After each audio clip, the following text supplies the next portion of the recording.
Councillor Ryan Parker joins us for the latest City Council recap. Thanks so much for joining us today. Thank you very much, Fallon, for inviting me. Really love having you. And let's start off by talking something I think really important, especially for young people, is the topic of healthy eating, which was discussed at Council's meeting yesterday. Yeah, we had a delegation representing both Chinook High and as well as the Catholic Central High West in regards to healthy food initiatives within the new leisure center and the city facilities.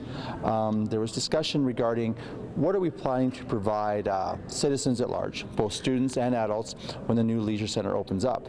And it kind of made us as council reflect on what are we doing in the other facilities, such as our pools, our ice rink, and more importantly the MMAX.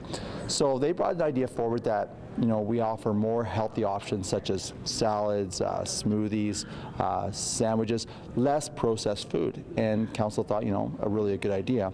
At the same time as how feasible is it to do it? Issues such as how long will some of this food last? As most people know, packaged food lasts a lot longer.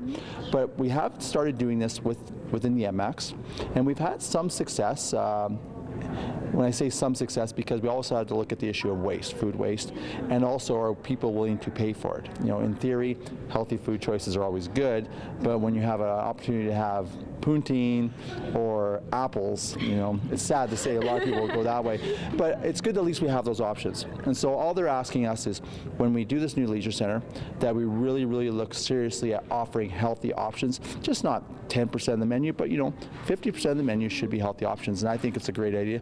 And hopefully they'll be part of our open houses, and they'll come back.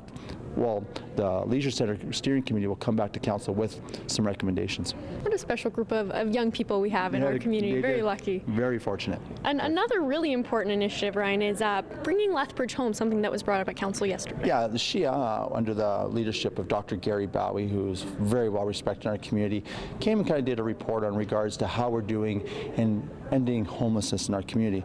The last time Dr. Bowie made a presentation was back in 2009, so it was kind of an update, as well as he was asking for council's approval to allocate $5.25 million towards some new initiatives. Now, this majority of this money is both provincial and federal funding, but we're kind of it has to pass through council through resolution. So I'm really glad to see that there's less people on the streets, more people are getting in homes, and when I say more people, not only just students, but young families, and as you know, there's a lot of youth poverty within our community, and seniors. So if we can find more and more initiatives to help these people find affordable housing, as well as houses that they can feel safe in, I think the whole community can buy into that, and I'm just glad that we've come a long way.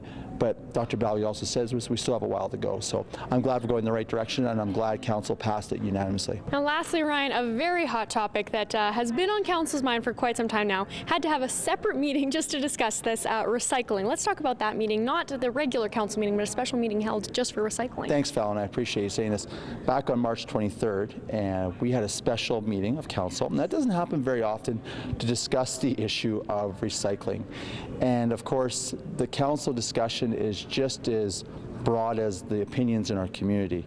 There are people on council who feel that status quo or maybe offering some new initiatives are good, and there's some people on council that want to go right ahead and do a full blue card, organic and all that. So we're trying to find a compromise, and I know it doesn't look good on TV because you're trying to bring everyone's perspective and try to build a consensus. And I think the most important thing council can do is take away the politics and just try to come to a solution that we can all buy into.